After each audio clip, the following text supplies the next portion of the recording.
Hello, my name is Shradeep Basak. I'm a BTech second year student from GGSRB New Delhi. Today we are going to discuss the chapter 4, Electoral Politics. The subject is Political Science of Social Studies under the subject of Social Studies of class 9. So let's begin. So by the name, when we first hear the word of electoral politics, basically we mean is the politics that is related with elections. Okay, so basically the word election means the process by which we, that is the general public, elect our next sort of set of ministers, or we can say we form the government by casting our votes. Okay, so in our country India, the system of election is as follows. Okay, so there are two methods of election, that is general election and by election. So what are general elections? Elections are held in all constituencies at the same time, either on the same day or within a few days. So that's general election. And by election is that election is held for one constituency to fill the vacancy caused by resignation or by death of any member. For example, general election is basically like when normally the voting happens. Like in India, it's 5 years for the national assembly elections, like for the voting of prime minister and the national uh, party which will rule the nation. And by election is basically what we can say is like a substitute election in which there are vacancies created by uncertain causes and by resignations of members. The elections done under such reasons are known as by elections. So next topic is electoral constituencies. So the country, that is our India, is divided into different areas for the purpose of elections. The regions that are divided for the elections are known as electoral constituencies. Okay, the voters who live in the area, they are supposed to elect one representative for their area. Now, for Lok Sabha elections, the country here refers to our nation, that is India. Okay, we will talk about our nation only. So India is divided into 543 constituencies, and the representative are elected from each constituencies. Okay, for example, like you live in Sadiq Nagar in New Delhi, so the area will have one single candidate, and that candidate who rules each constituency individually is known as member of parliament, or in short as we say as MP. Okay, so the each constituency will have an member of parliament, MP. Each state is divided into specific number of assembly constituencies. Further, each states are divided into assemblies, okay, on the basis of area and districts. In case the elected representative under such causes are known as MLAs, that is of a specific area, the representative is called as MLA, member of legislative assembly, and for each constituency the member is known as member of parliament. Now the next topic that we must discuss is reserved constituencies. Reserved constituencies, and as we know, reserved means what? Like to store or like to book seats well in advance for particular constituencies, that is known as reserved constituencies. So in India, some constituencies are reserved for people who belong to the backward classes, okay, that are economically backward and who don't get the equal chances as generals, like scheduled castes or scheduled tribes. Currently in the Lok Sabha, 84 seats are reserved for the scheduled castes and 47 seats are reserved for the scheduled tribes. So this reserved seats are known as reserved constituencies. Like particular seats are booked for particular caste of people. Okay. In local bodies, OBCs, that is other backward classes, are getting reserved constituencies as well.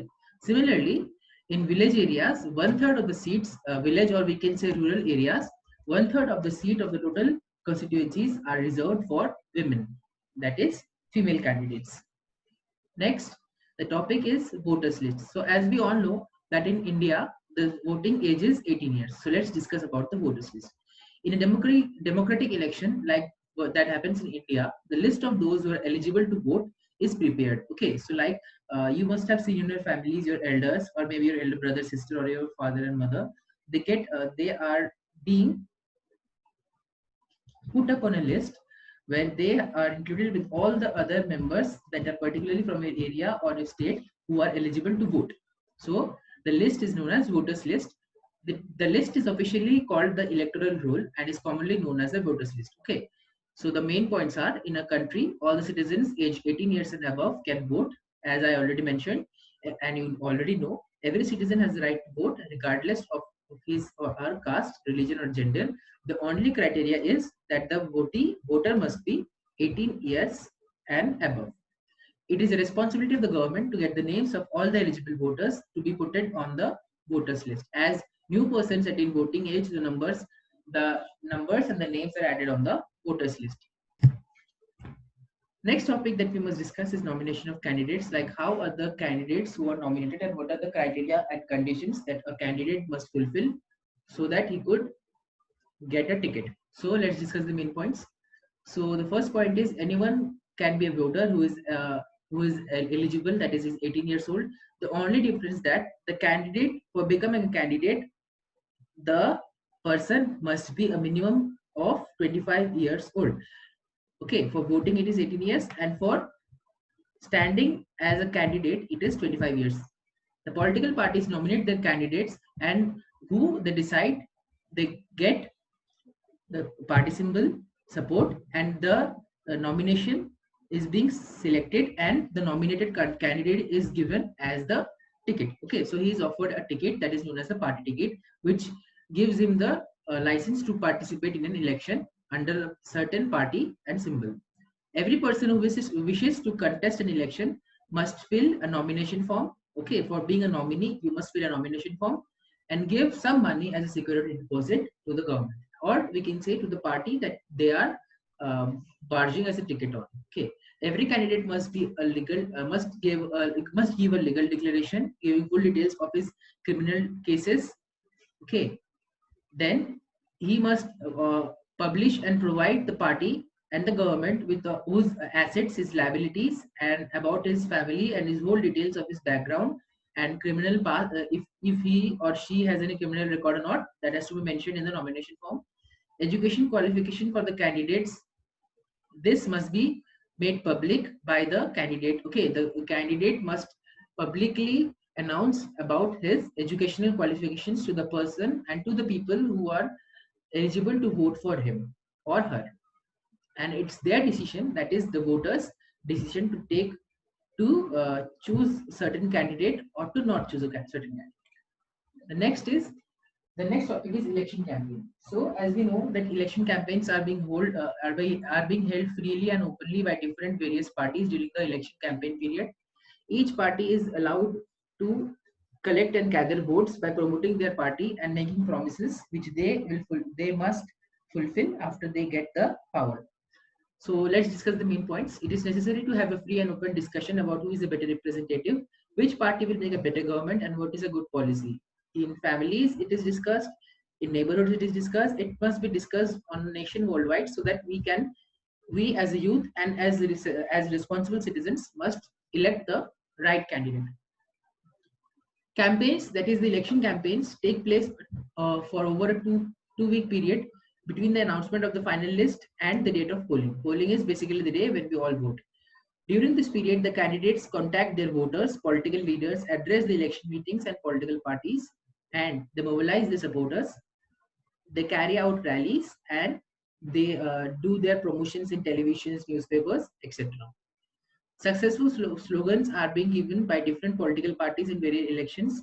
For example, Garibi Hatao, it was given by Indira Gandhi. Save Democracy, it was given by Janata Party. Land to the Tiller was given by the West Bengal Assembly election.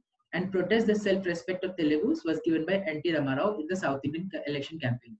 So each leader has the right to make slogans, posters, and also make promises for whatever they will and whatever and whichever way they will help out the voters, and how they are better contestant than their opposition parties. Now, according to the law, no party or candidate can bribe. Okay, so this is the continued topic of election campaign, for if anyone has doubt.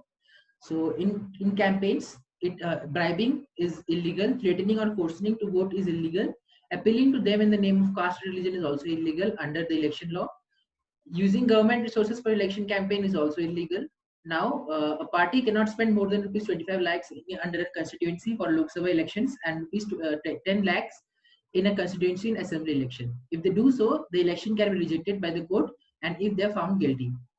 All the political parties in the country have agreed to a model code of conduct, which is being displayed before the election to all the candidates and the parties. Use of any place of worship or election propaganda, that is for election promotion, is not under law. It is illegal. Using government vehicles, aircrafts, and officials for elections is also illegal. Once the election results are announced, ministers shall not lay foundation stones of any projects, take any big policy decisions, or make any promises of providing public facilities until and unless the election results are announced. So I hope you understood. Thank you. We will be returning back with the second part of this chapter.